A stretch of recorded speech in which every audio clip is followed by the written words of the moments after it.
nadalje prve klase i rehi biku sa terase.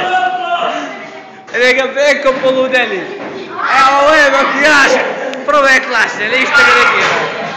Evo ovo je dijete za primjer, joka ova stoka gore.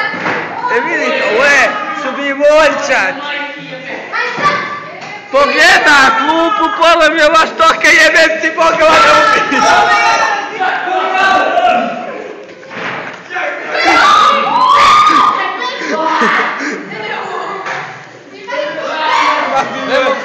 Nemam šta da kažem, evo smislite ovo zvrsko za nas.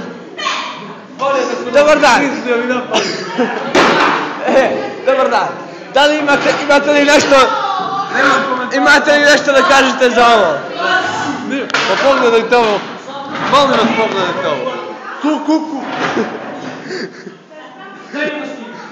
Ej, šta možete kažete? Spašavajte žive glave.